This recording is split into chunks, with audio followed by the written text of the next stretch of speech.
Le SEA est un service placé sous les ordres du chef d'état-major des armées. C'est 2000 personnes. Environ un tiers de personnel civil, 2 tiers de personnel militaire aux compétences complémentaires. Ces personnels s'entraînent au quotidien dans des conditions réelles à leur mission de soutien opérationnel des forces.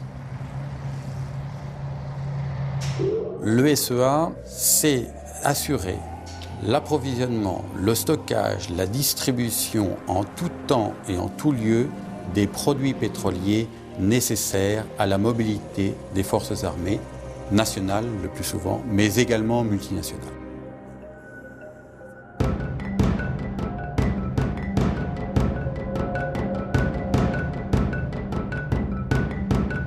Le SEA assure la globalité de la fonction pétrolière depuis la recherche de la ressource jusqu'à la distribution. Et ça au sein d'une chaîne continue, réactive et à taille humaine.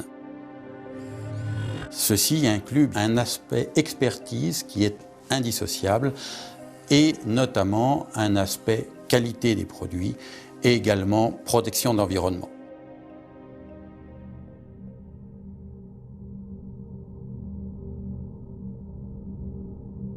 Si l'existence d'un service dédié à la fourniture des carburants et lubrifiants nécessaires à l'action des forces armées paraît aujourd'hui évidente, il n'en a pas toujours été ainsi. L'histoire du SEA est étroitement liée à l'évolution des conflits tout au long du XXe siècle. La Première Guerre mondiale voit l'apparition des premiers véhicules à moteur. Ceux-ci vont bientôt bouleverser le déroulement des conflits. En 1940, la Blitzkrieg, cette terrifiante combinaison de chars et d'avions, balaie les armées alliées en quelques semaines. Le ravitaillement en carburant est devenu un enjeu stratégique majeur.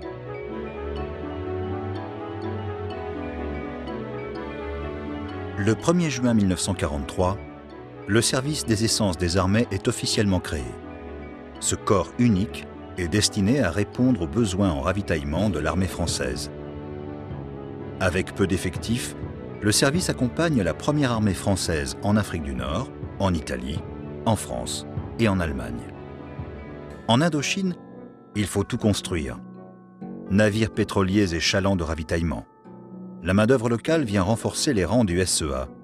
On parsème la jungle de dépôts où sont en service 1 ou 2 sous-officiers. Pendant la guerre d'Algérie, le SEA reprend du service sur les lieux mêmes où il a été créé. Il soutient les opérations militaires dans lesquelles la France est engagée jusqu'en mars 1962, date de l'indépendance.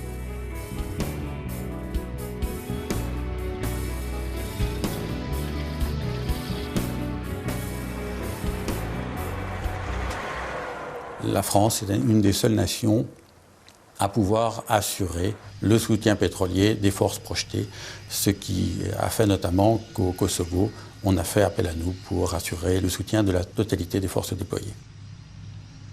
Depuis son origine, le SEA a connu un certain nombre d'évolutions, dont la plus importante, la véritable rupture, est consécutive à la guerre du Golfe en 1991, ce qui a changé radicalement l'organisation du SEA, qui jusqu'à maintenant était plus axée sur le soutien en métropole.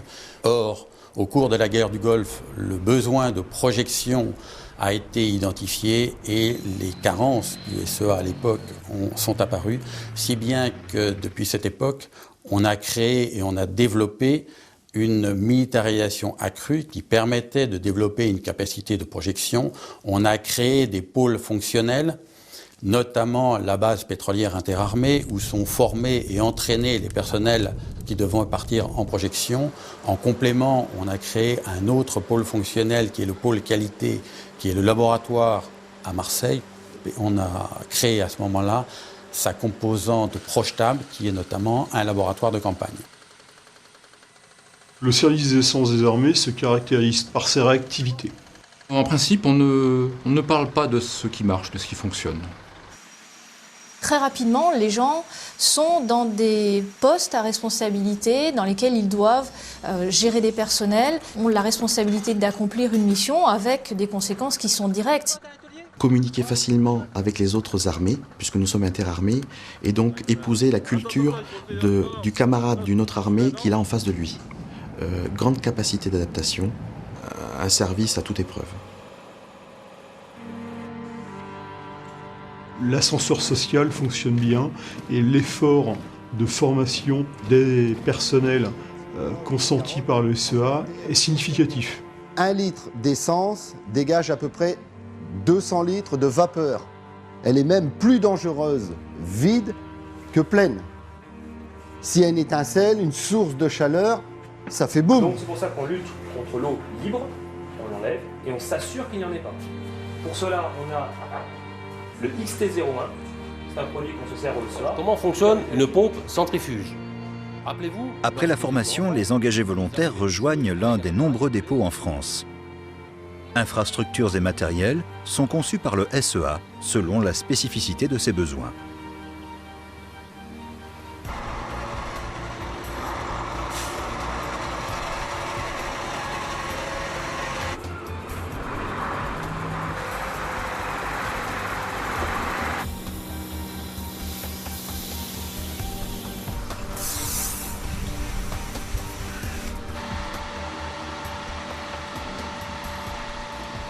Le pôle qualité représenté par le laboratoire situé à Marseille analyse tous les produits distribués, tant en France que lors des opérations extérieures.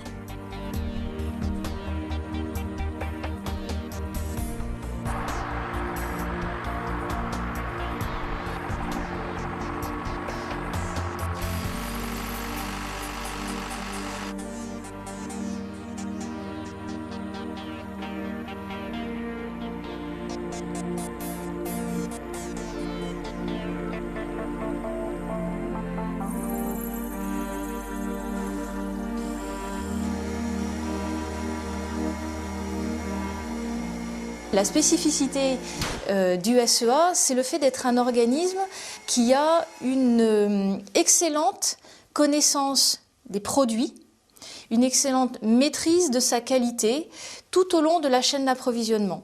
Donc pour ça, bien évidemment, nous avons des procédures, mais nous réalisons également, ce qui est assez particulier, des analyses. Donc tout au long de l'approvisionnement en produits pétroliers, la qualité est scrupuleusement vérifiée, contrôlée, aussi bien très en amont par les gens qui achètent le produit, jusqu'aux exploitants qui, préalablement à la mise bord, réalisent un ultime contrôle de qualité. Nous sommes amenés à être projetés aux 4 coins du globe, donc intégrés dans les dispositifs militaires, donc nous sommes des militaires avec une spécificité technique.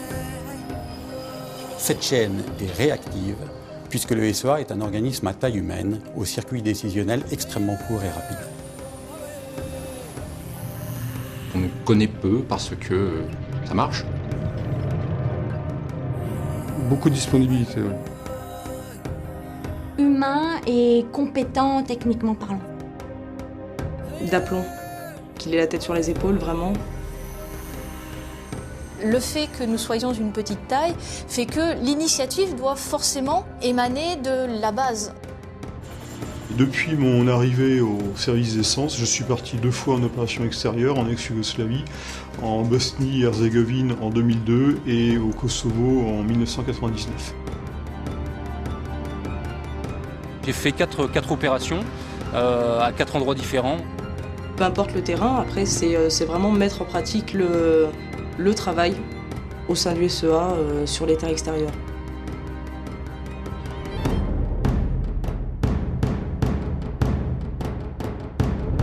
On dit qu'on est voué à servir en tout temps, en tout lieu. On le fait comme on peut, mais on le fait réellement.